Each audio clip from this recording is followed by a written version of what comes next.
Get your rears in gear because today we've got a Pokemon whose name sounds exactly like the sound it makes, Klinklang. Not only that, its name is also the combination of its pre-evolutions Klink and Klang. This clanking collection of clattering cogwheels was introduced in Generation 5, most notably appearing as Colress's strongest Pokemon in Black and White 2. It also featured alongside its pre-evolutions in the Zekrom and Reshiram movies. Today we're going to examine if Klinklang was efficiently geared up for the competitive scene or if it was just a hunk of rotating junk. And so we ask, how good was Klinklang actually? Also, shift gears and internet servers because this video is sponsored by Surfshark VPN. Surfshark is an app and browser extension that allows you to place your computer or phone virtually in any country as if you're actually there. Surfshark has 3,200 plus servers in 65 countries. And being a VPN, Surfshark not only encrypts your data to keep you safe, but can also help you out when traveling. Whenever I travel, I don't like bringing my editing PC. It's way too big. So I usually use a remote desktop app to control it on the go. Sometimes the hotel internet blocks my remote desktop app for some reason. But thanks to Surfshark, I can bypass this block and get back to working on the go. And of course, Surfshark allows you to unlock region lock content by connecting to a server in a different country. Now you can supercharge your choice of streaming services and get even more content. So if you want a sick VPN and also support the channel to help us produce more content, click the link in the description below or use my promo code FALLSWIPE and get Surfshark VPN for 83% off and 3 extra months for free. And in this video, we'll be going over these competitive formats.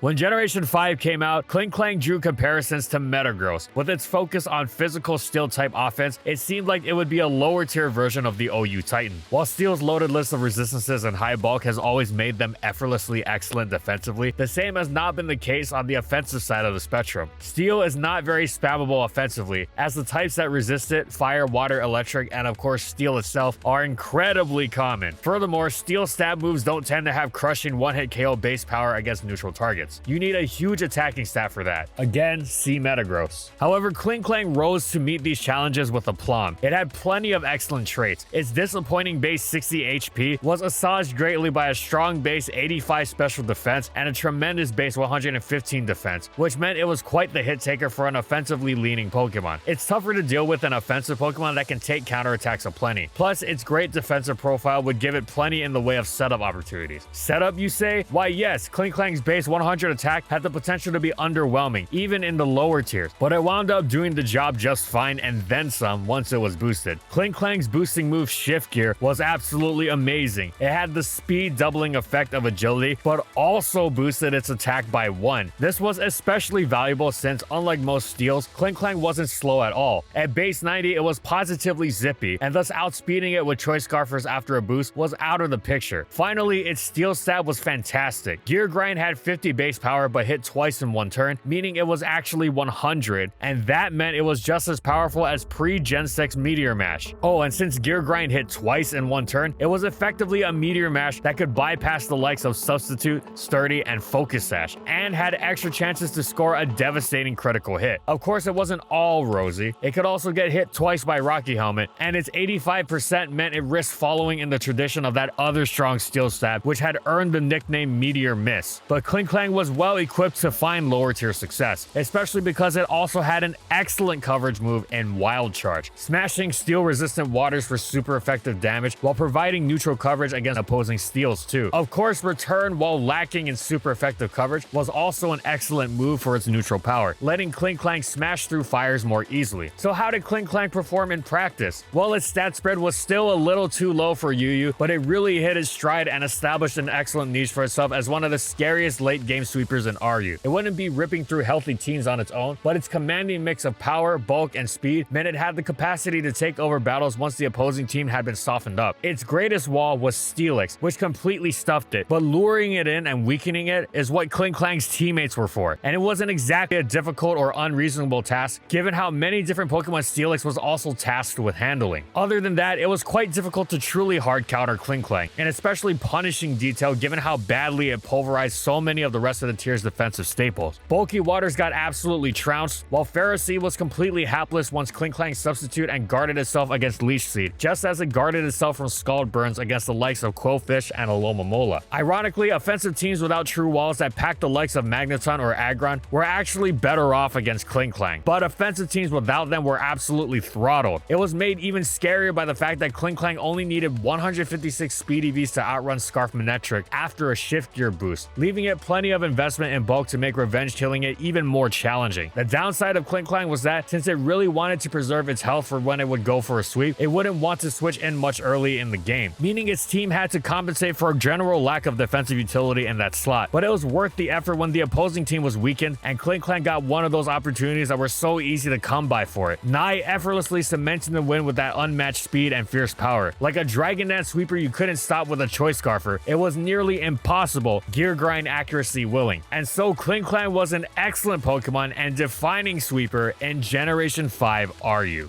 Gen 6 took away Klinklang's resistances to Ghost and Dark, but its defensive profile remained excellent because it also gained a valuable resistance to the new Fairy type, and its offensive profile got even better because Fairies were a new type of Pokemon hit super effectively by Gear Grind. Power creep resulted in RU being just barely outside Klinklang's reach this time around. Some players tried, but it was never quite worth the effort, and thus it found itself in the new home of NU. Its steel typing meant it squared off nicely against the tier's best, Mesprit, Tauros, Vileplume, and Xatu, which contributed greatly to its formidability as a late-game sweeper, as did its Gear Grind's super effective smash against several common walls like Rhydon, Piloswine, Clefairy, and Mega Audino. It faced a familiar frustration in Steelix, but in Ferroseed it faced familiar fodder for boosting. Klinklang could quite easily be made even nastier to deal with if it swapped out Substitute for Magnet Rise, which completely turned the tables on a would-be check like Torterra and turned the likes of Rhydon and Piloswine into setup fodder. Now, as fierce a sweeper as Klinklang could be, slotting it onto a team was fairly difficult. The tier was quite bulky, and with Pokemon like Weezing, Girder, Lantern, and Rotom around every corner, it was difficult to consistently soften up opposing teams to the level Klinklang needed in order to pull off the late game sweep. While still generally serviceable, it felt the disappointment of its base 100 attack far more this time around. Plus, Steelix was really popular, far more so than in Gen 5 RU, and getting rid of it was tough. As a result, it was quite difficult to justify Klinklang's spot on a team, since it still possessed that trait of not being too useful early game by virtue of needing to preserve its health in order to potentially sweep later on. But if the likelihood of getting that sweep later wasn't too high anyway, it could very quickly start to feel like a slot that could have more value extracted from it, especially when NU packed other sweepers like the explosively dangerous Barbaracle. As such, Klinklang's role in the tier was more of a specific delegation than one of its defining sweeping presences. This is not to downplay the potential threat that Klinklang posed, however. It required more support to ensure its necessary conditions, sure, but if those conditions were set, it was ruthlessly reliable in bringing the win home, unlike many other sweepers which were far from guaranteed to win even in good conditions. Klinklang's niche came from how fiercely precise it was in locking down that late game win. Well, not literally of course, as Gear Grind's 85% accuracy could be quite the letdown when relying on hitting multiple to finish a game. Overall, Klinklang was a decent Pokemon in Generation 6 NU. Players tended to prefer more generally reliable choices, but occasionally, Klinklang could seal the deal like nobody's business come the late game.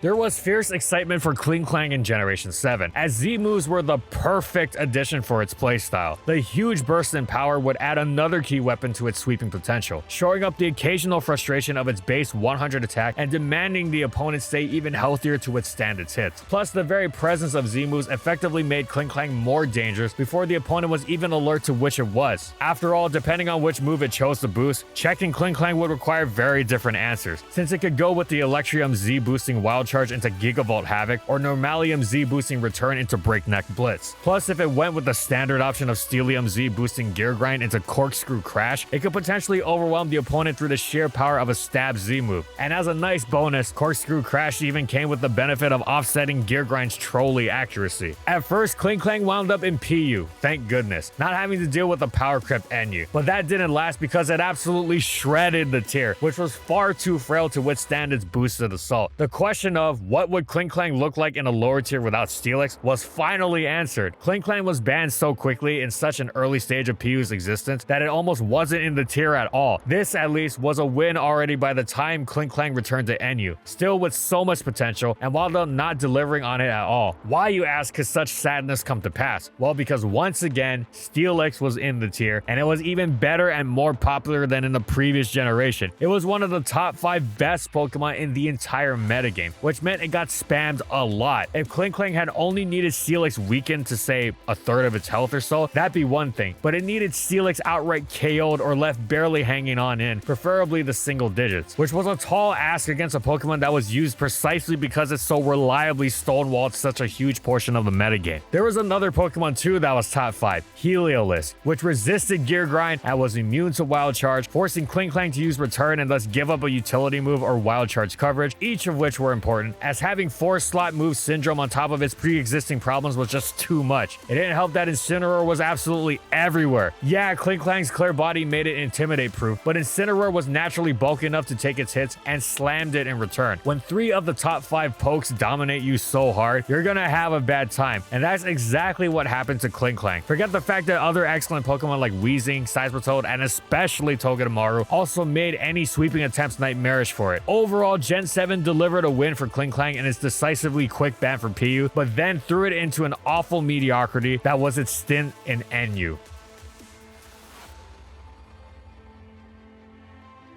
Klinklang returned to NU again in early Sword and Shield. At first, it rejoiced. No Steelix. Oh, happy day. What's that? Galarian Stunfisk is in the tier, possessing Steelix exact same typing and being incredibly physically bulky in its own right? Yeah, never mind. Having Steelix taken out of the tier only to replace it with what was basically another Steelix was a masterpiece of cruelty on Game Freak's part, even by their high standards of sadism. But wait, Galarian Stunfisk didn't pack Steelix's roar, meaning that Klinklang could set up on it with Magnet Rise, right? Yeah, not quite, as Galarian Stunfisk packed Foul Play to punish Klinklang for boosting its attack. Now, Klinklang wasn't completely unviable or anything, as G Stunfisk didn't rule over the metagame with an iron, flipper, but it was very good, and thus Klinklang's usage was limited. It could be threatening, but often wasn't, since it wasn't just G Stunfisk standing in its way. It also had to contend with old enemies Magneton and Togedemaru. The Isle of Armor brought happier days for Klinklang, with the increased Pokedex's power creep knocking it down to PU, and there it was excellent. The tier's lower power level let it thrive, and it began experimenting with non-shift gear sets, with specially defensive variants being especially powerful. Its defensive profile was actually invaluable in staving off opposing threats, especially when it packed one of the best utility moves in the game,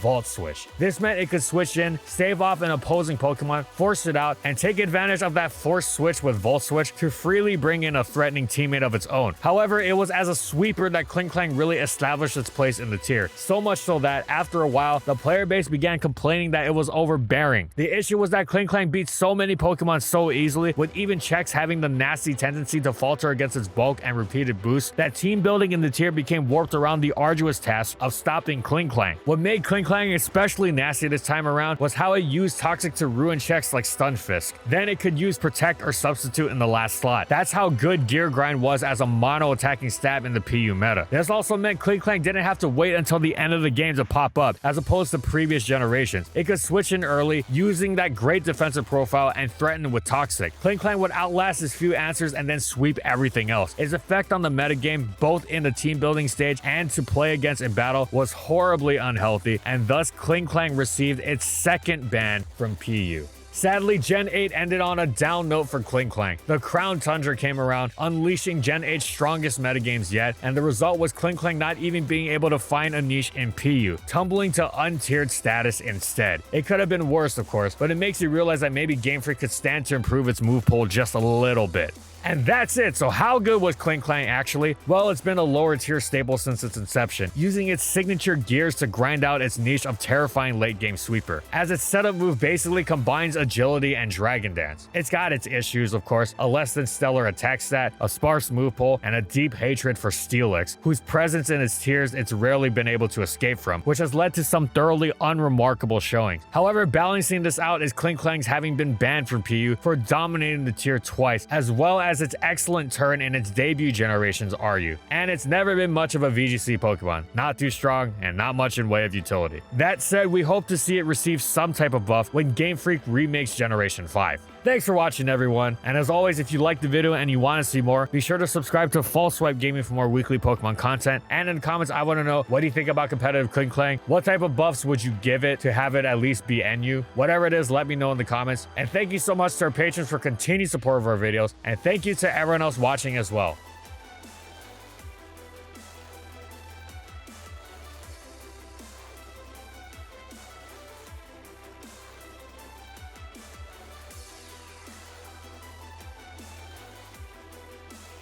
And follow my crew on these social media platforms. And that's all I got. See you next time, everyone.